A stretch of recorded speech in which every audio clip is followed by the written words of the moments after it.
My man Steve. Steve's in the stash, baby. Steve is holding down the stash act. There is no stash without Steve. Appreciate you, my man. And appreciate you guys for coming back and hanging out with us right now. You are live in the Secret Stash. I'm your host, Jesse Ibanez, co-founder of the GreenHouse Group. Holding down San Diego and helping folks get into and out of homes. That's what we do. Our purpose is actually even moving people with purpose. Why? What purpose? Why? What's that word all about, Jer? Yeah, it's interesting. You know, I hear it a lot now. When we started using it, it was developed around the idea that people have a reason behind their actions. And if you can take the time to ask the questions and find out what that is, you can better serve them as a consultant or a mortgage planner or whatever it is that your role you're taking, so that you can help them keep their eye on the prize. And what I've watched you discover over the course of your last 15 years in doing this is that there's three purposes to every single purchase or, transaction, right? It's almost like a cycle. There's a cycle, right? There's the triangulation of the fact that the first point is to help them discover their why, their purpose about what they're doing, and help them accomplish that. Right. And then that fulfills your purpose. So it's almost like the client and then you as the individual. Ours as professionals. As professionals, yeah. right. Uh-huh. But then what's the third one? And that's sort of the underserved one. Yeah. The giving back. Right. The purpose of the community. Sure. And so what's that thing that you have been doing over at the GreenHouse Group over the last year about giving back? Interesting. Well, we have been doing something called Green Means Giving Back. And we've been interested in working in philanthropy for a long time, and we've tried to do our own stuff and power that. And we came up with this really cool idea where every month on our Facebook page, we open up voting. And people can go in and nominate a charity. A local charity that they want to support. Yep.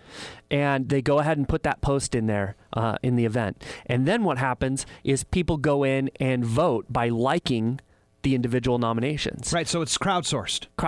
So it's our clients, our supporters, our friends, our families who are then dictating who wins that month. Right. It's super cool. And then what happens is we write a check at the end of the month to that particular charity. Yeah. And we've been doing it this year and just crushing it. And it's amazing the reaction that we're getting, because it's really hitting the hearts of our clients, because they're posting what they want to do.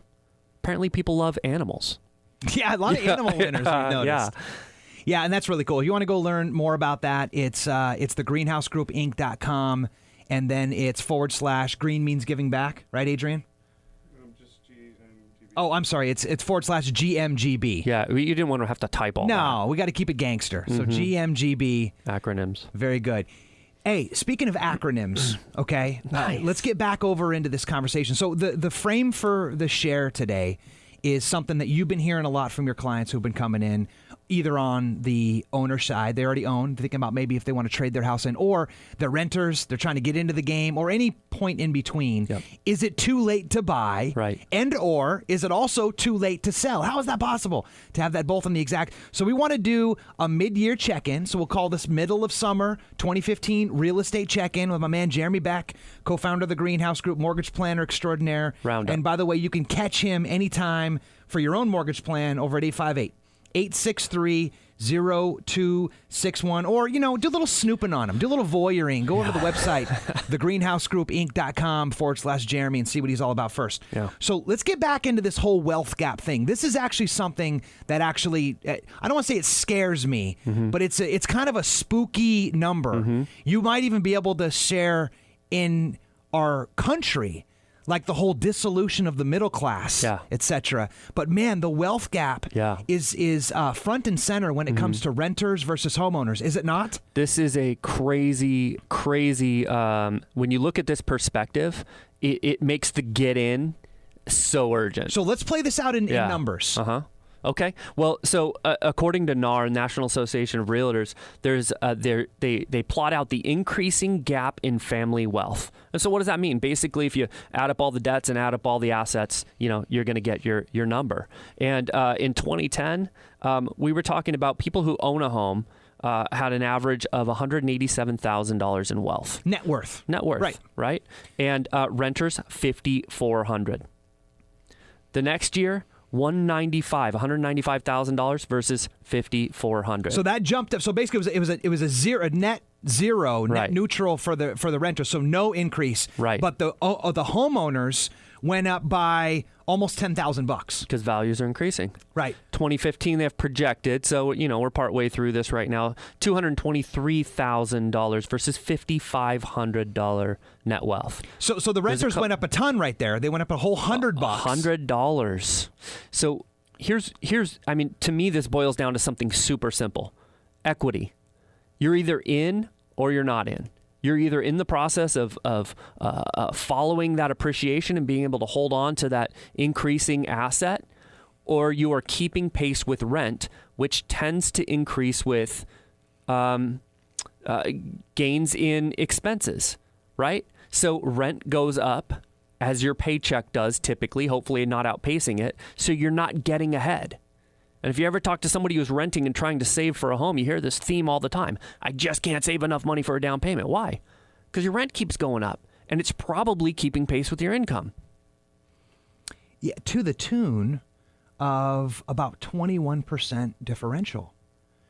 And you got to remember that we did have some pretty sexy price gains over what peaked out about 2013. It was wild style there for a while, where the whole rebound was coming up. Right. Lines of people down the door. But that was a little bit of a misnomer. And some of those numbers are definitely cooked in to this stuff. And now you had said earlier, we're going to be probably looking at more moderate gains over the course of the next 4 years. But still, even in the most bearish of situations, cumulatively, almost 11, 12%, you said? Yep. Right. And for renters, it seems like it's only getting worse. Mm-hmm. Yeah, that makes sense. Basically, it's not... The gap is getting worse, but your situation's not getting worse. You're staying the same. And if you're comfortable where you are and you want to stay the same, that's an okay method. You probably feel like you've got a lower output, but you're getting left behind in these stats. Yeah, that's to say the least. And it's one thing to make the bet to say that when you go to renter to homeowner, you're going to increase your responsibility. Sure. You're going to increase your monthly outlay. Yep. And these things are definitely things that you need to consider. The permanence of a home. Uh-huh. You don't have like that. That whimsical sort of thing, like I'm going to go be on an island for a year. Yeah, I'm going to live by the beach this year. I'm going to run off to college somewhere and go study. And all those things are essential to the maturation process of anybody. Mm-hmm. But if growing wealth is something that's important to you and you feel like you're in that spot where it's something to consider, man, it's one of those conversations where it's like, is it too late? Well, when's the best time to plant a tree? Yeah. It's a good analogy. Right now, no, really 10 years ago. Right. It's a time stretch game, and it's always predicated on the triangulation of three numbers. The number one is what's the available money cost? Mm-hmm. So like, what are the interest rates for mortgages, for example? Point number two is what are the average prices of homes, right, in that given area? And point number three is how much money am I making? Yeah. So if you go back into these a little bit, rates, could you argue, Jer, are still... it's crazy. Yeah, they're still amazing. Incredibly low. You can still get a 30-year fix for like 4.25 right now. And are they going up? Yeah, all the time. Okay. Incrementally. But historically, you're right. Oh, right. Yeah. Into the future, you have to imagine it's only going to increase. Because? Well, the market in general. We're seeing a lot of health. I heard on the way over, I heard the unemployment stats are just getting better and better. So, people are going back to work. People are making more money. We're going to see rates rise. Which is the other side of that, which is the third part I mentioned about people making money. Mm-hmm. So you could also make an argument, even though the man who knows something knows that he knows nothing at all, that it seems like people are starting to feel a little more confident about the economy. Consumer index is growing ever so slightly. People are starting to get, like you said, the jobless. The numbers are kind of back. There's a lot of room, you could argue, that still needs to be made. Right. But from where we were only a couple years ago to now, it's gotten better, has it not? Yeah, most definitely. So then the last variable is prices. Mm-hmm. So we go back to the point of the show. Is it too late to buy simply because of prices, or is this just one little leg on the tripod that is getting dwarfed in comparison to the other two legs? I'm not sure I followed the tripod.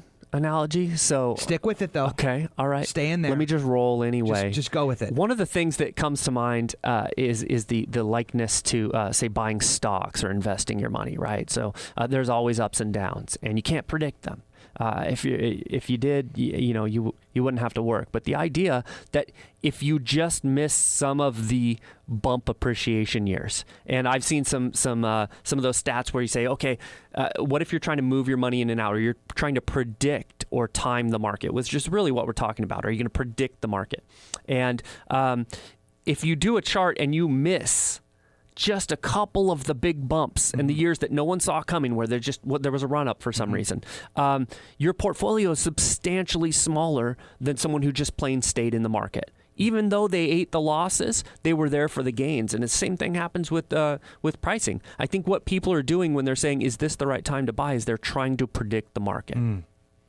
And that's a tough gig. And in real estate, it makes it even harder, because with a stock, you can go get one of those fancy online things and you can buy something in a matter of a minute. Sure. With a real estate, even if today you decided that you wanted to buy, best case scenario is what? You might close escrow 60 days from now. Yeah. Right? And by 60 days, we could be talking about an entirely different micro market. Right. I don't know if that might be a little dramatic, but still, like, Sure. the whole concept of pricing, or of timing the price, is a little bit far-fetched. But with interest rates, much more dynamic. Yep. Right? Those things change daily, much like stocks do. Yep. So is it better to say that you're trying to time the mortgage market than it is to say you're trying to time the price market? Yeah, and not even predictively. Just looking at the current situation now and saying, is this right for me? Can I afford the payment?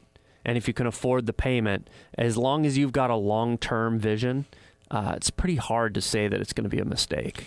So buyers, if you're catching the theme right now, it looks like, if I'm doing the math correctly, from January 2015, projected out bearishly, by the way, not with those big nasty 20% things they said on the bull market, bearishly, over the next 5 years, there are $47,772 of potential growth in family wealth over the next 5 years, based solely on an increase in home equity. On the bearish side. Mm-hmm.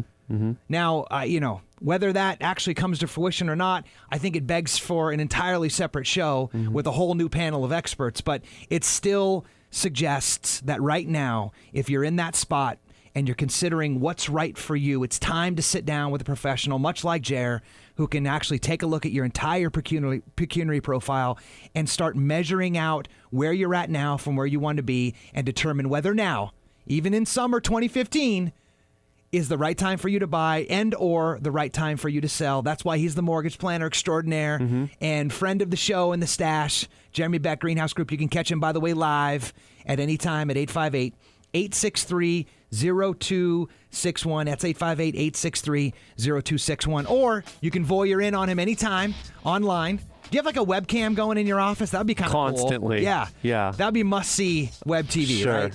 At thegreenhousegroupinc.com. Coming up, Jer, we're going to put a bookend on this conversation. One last thread I want to play out. Is the inventory coming back, and what's that mean for sellers?